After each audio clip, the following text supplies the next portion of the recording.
Thank you, James, but as I like to announce whenever I'm here, if ExxonMobil is listening, the bank routing number is 215, because I'm still waiting.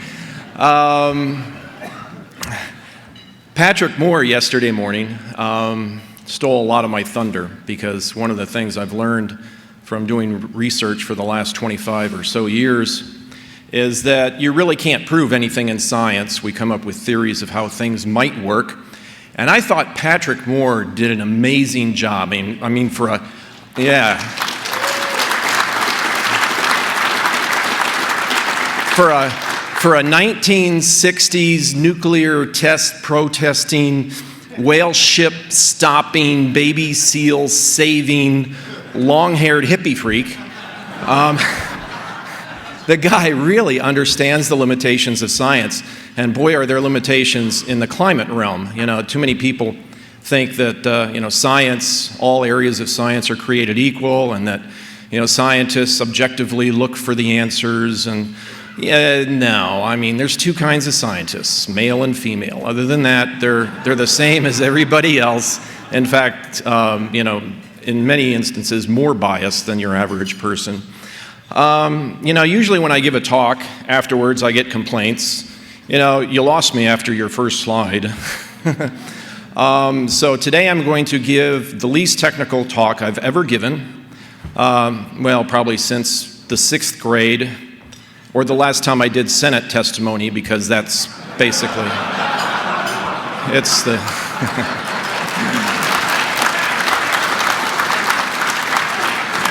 So the title of my talk is, What Do We Really Know About Global Warming? Let's see, I think I've got control of this. Also, what do you think of Vegas, huh? Boy, am I glad I don't live here. How many people got enough sleep last night? Okay, that's 3%, okay.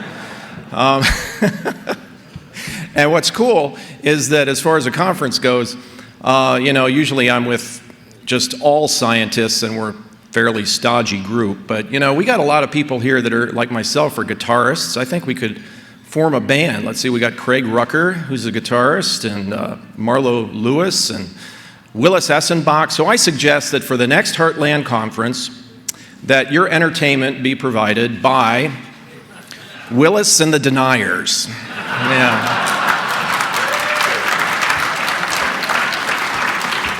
Okay, what do we really know about global warming? Well, what do I mean by global warming? We kind of have to define terms, because to some people, well, to me, global warming just means warming for whatever reason, and of course, to the public, it means, man-caused global warming. But I'll tell you what I don't mean.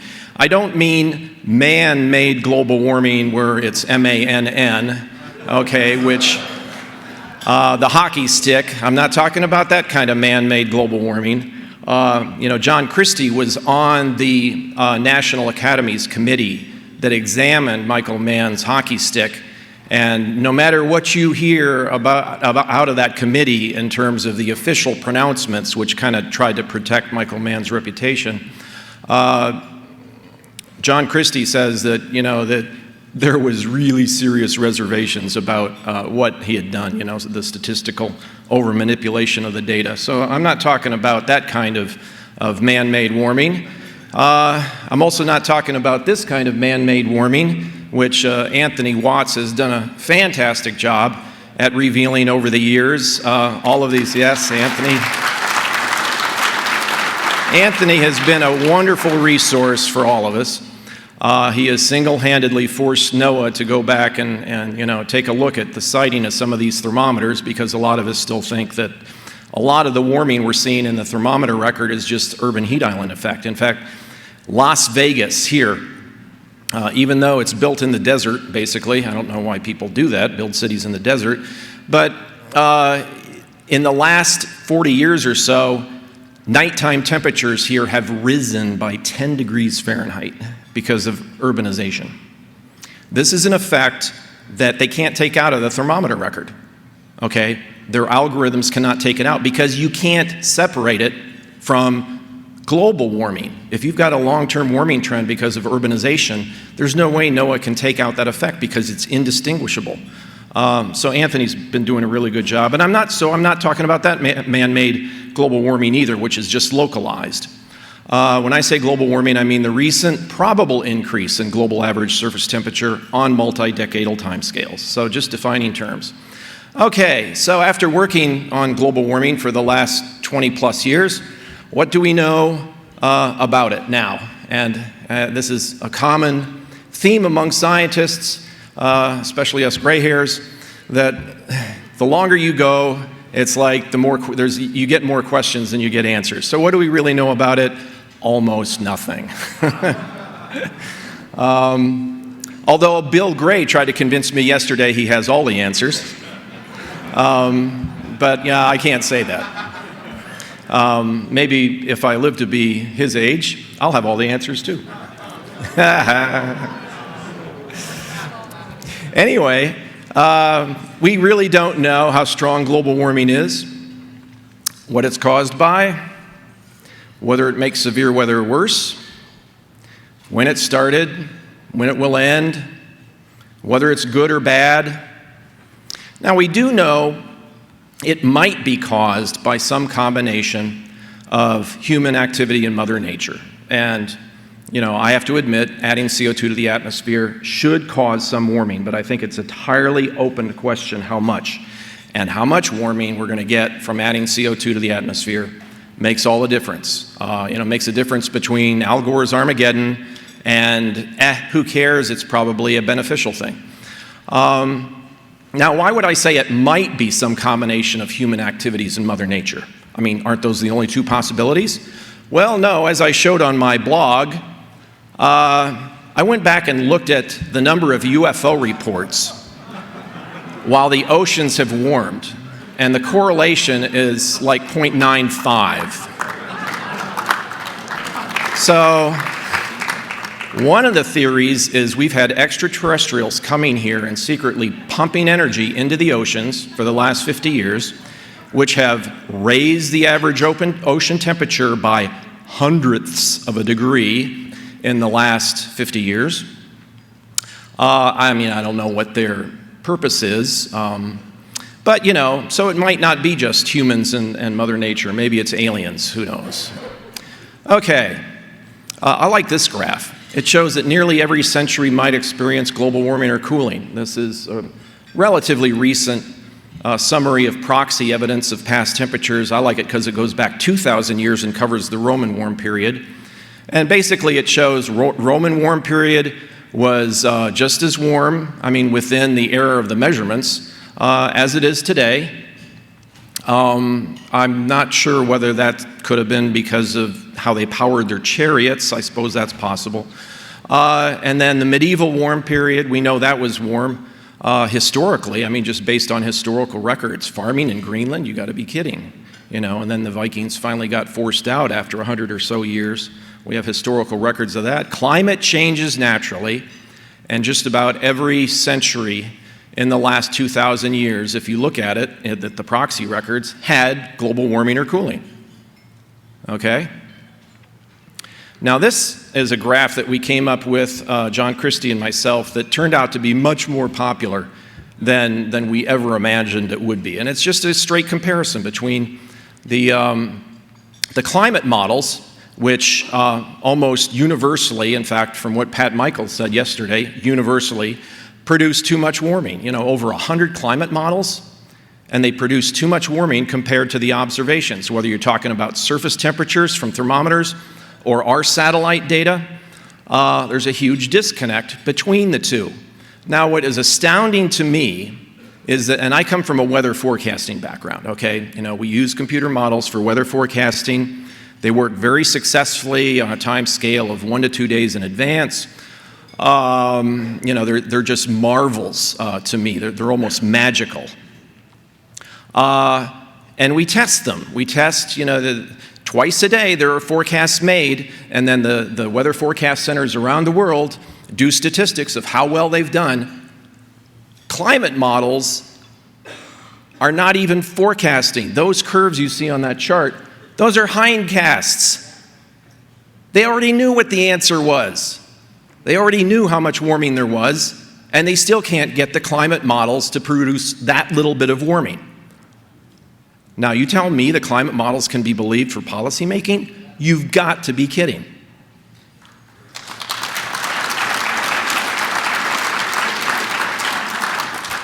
And that's for global conditions, global average temperatures.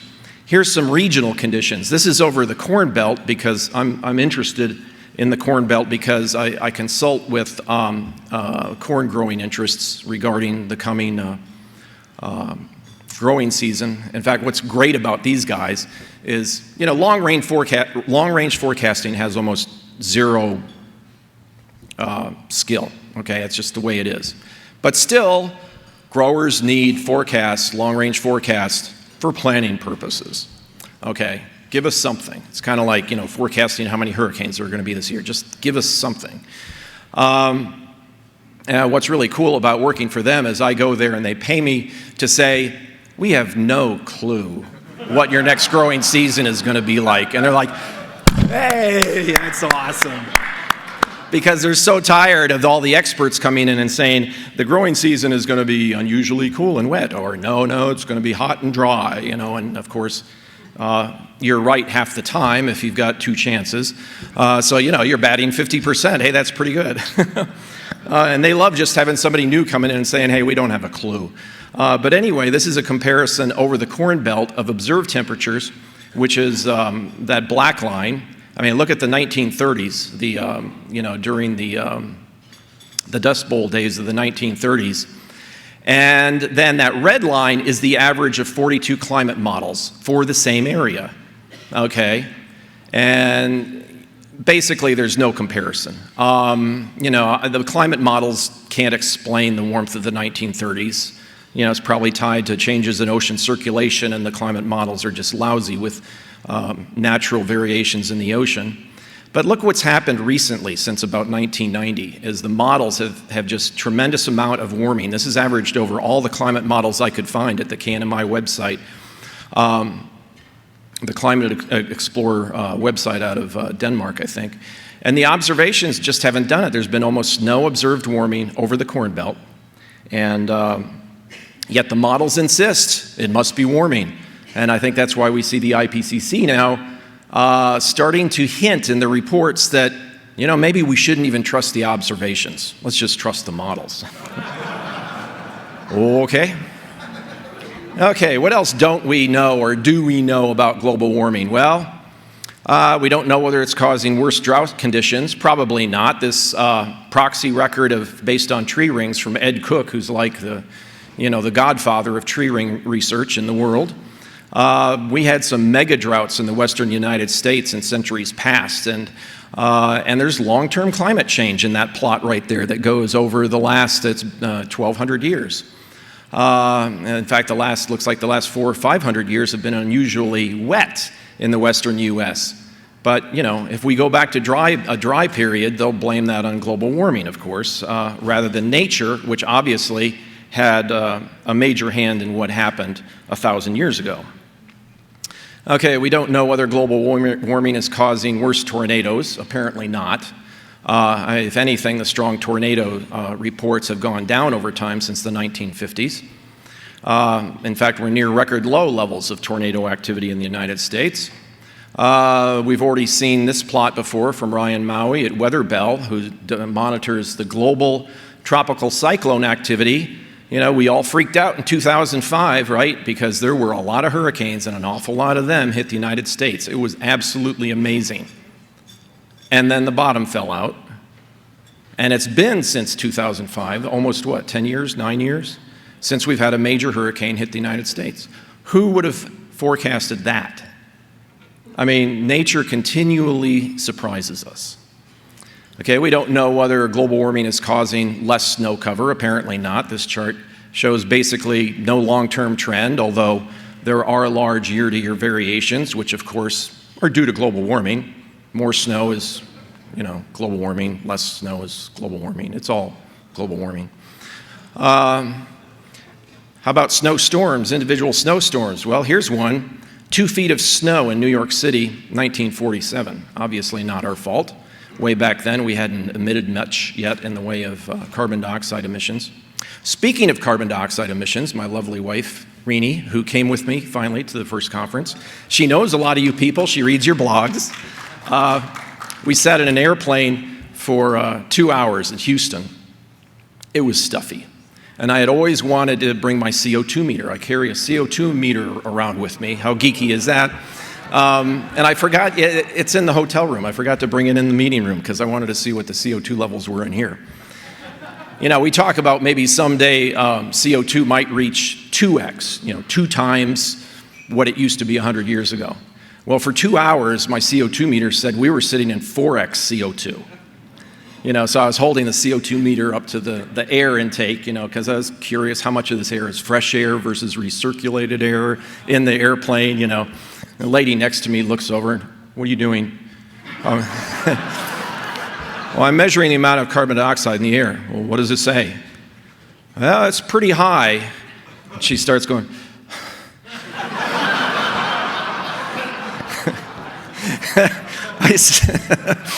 I said, no, it's, from what I read, this level of CO2 is enough to where it might make you feel a little drowsy or like not very clear, but it's not dangerous. And she's, okay. All right, but I digress. Anyway, global warming is going to destroy agricultural productivity, right? That's what we keep hearing. Okay, well, these guys, these grain people that I work with, CO2 and climate change isn't even on their radar screen. And the main thing that they do is long-term forecasting of crop yields. And these are plots since 1960 of the increase in crop yields. Now, this is yield, so that's per acre productivity. It isn't affected by planting more acreage. It's just the productivity per acre. The crop yields from that top line is corn. These are the main global grain crops, corn and wheat and soybeans, okay? And there has been a steady increase in productivity by a factor of, since 1960, 3 to 5, something like that, increase in grain productivity? I mean, could Paul Ehrlich have been more wrong in the population bomb? Good grief.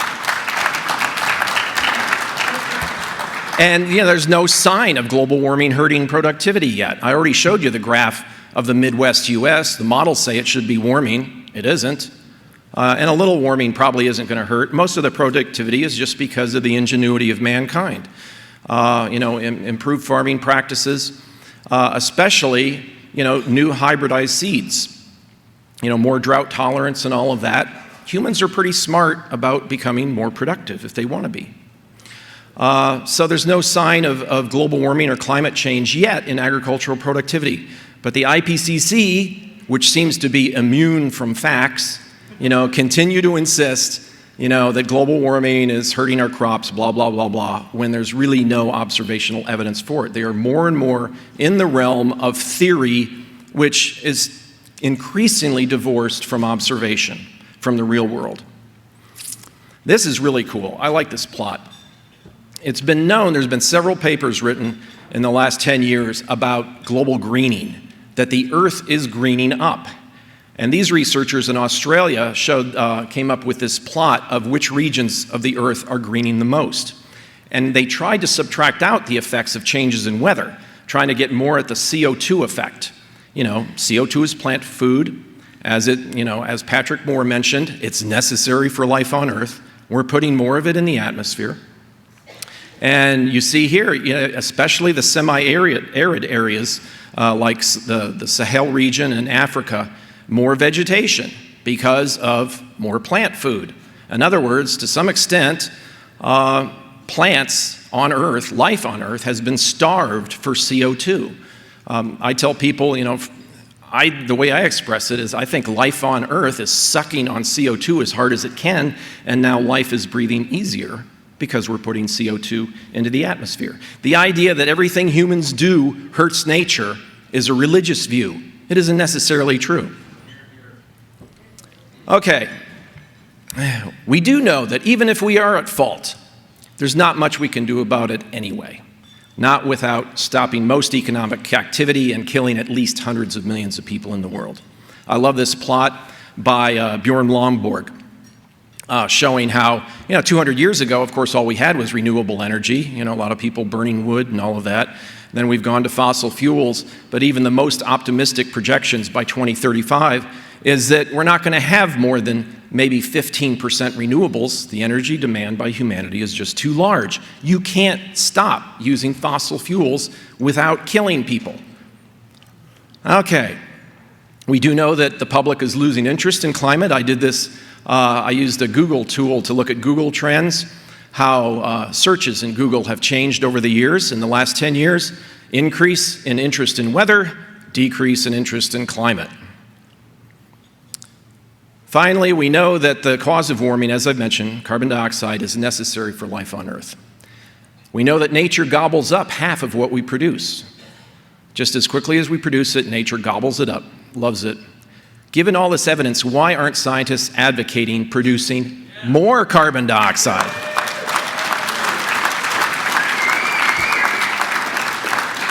It makes no sense to me. Scientists are supposed to be objective, look at all possibilities. They never look at this possibility. Well, some of us do, right? Craig Idso does, because he's an expert in this stuff. Well, dramatic pause, because I've never said this before.